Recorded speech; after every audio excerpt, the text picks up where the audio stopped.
స్వయం సానుభూతి. నేను అంత దుఃఖాలు ఎవరూ పడలేదు, నాదే దురదృష్టకరమైన జీవితం. మనలో కూడా అంటారు ఏడుపు మొహాలు, ఏడుపు మానేమని చెప్పాలి వాటి. నేను ఎవడైనా రాగానే దుఃఖాల గురించి చెప్పొద్దు. అసలు నా అంత కష్టాలు ఎవరూ పడలేదు, మాకు వచ్చిన దుఃఖాలు ఎవరికీ రాలేదు. సుఖాలు చెప్పండి, ఎదుటివాడు వస్తే. దుఃఖాలు చెప్పడం ఏంటండి? వాడికి కూడా ఏదో దుఃఖాలు రావడానికి. సానుభూతి, సానుభూతి, మన జీవితం అంతా సానుభూతి. ఎదుటి వాళ్ళు అసూయ పడేలేనా బతకాలి, కానీ సానుభూతి పడుతూ బతకూడదండి. అది నీచమైన జీవితం అండి. ఇది అసూయ పడేలా బతకాలి. మనం దెబ్బలాడుతూ బతుకుతాం, ఏం పర్వాలా పౌరుషంతో. వాళ్ళ సానుభూతిని మనం ఆశించద్దు అసలు.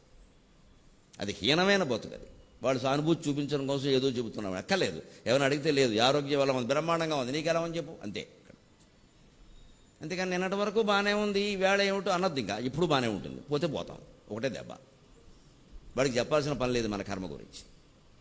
ఇంకా వాడేవో 100 రకాల మందులు చెప్పడం, ఇక్కడ వాడేవో మానేసి అది మొదలెట్టడం కొత్తగా.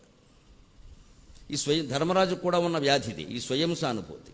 ఎవరు వచ్చినా సరే ముందు ఆయన అడిగేది ఏమిటంటే, నా అంత కష్టాలు పడినవాళ్ళు ఎవరున్నా. మరి సృష్టి ఇంతోనే ప్రారంభమైంది ఇక్కడ.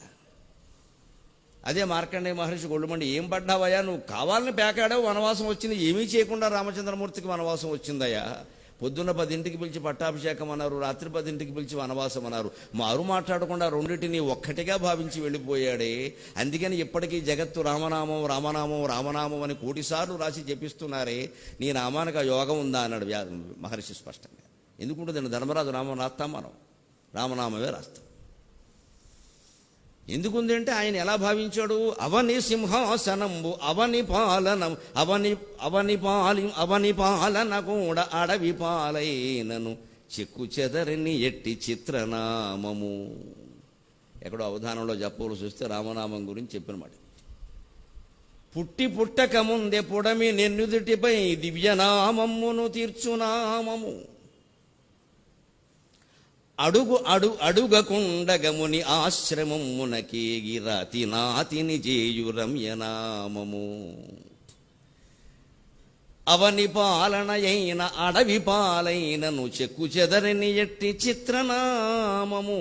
అబ్ధిదాటెడు వేళ ఆంజనేయుని మనోవీధిలో విహరించు విష్ణునామము.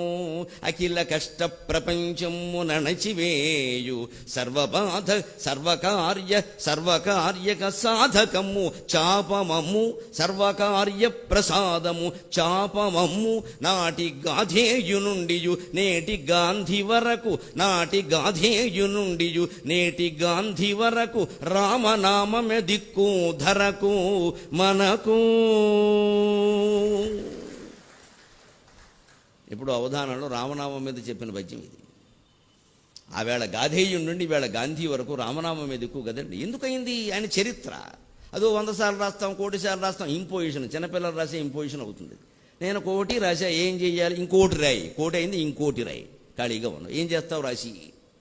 రాముడు ఏం చేశాడో అలా మనం చెయ్యాలి. సీతారాములు ఎలా ఉన్నారో అలా మనం కాపరం చెయ్యాలి. మన పిల్లలు లవకుశుల్లాగే ఉండాలి. ఇది రామాయణం. అటువంటి కథని మార్కండేయ మహర్షి చెప్పాడు. ఎందుకని నువ్వేదో కష్టాలు పడ్డానంటే ఏమీ చేయకుండా వచ్చిందయ్యా కష్టం రామచంద్రమూర్తికి.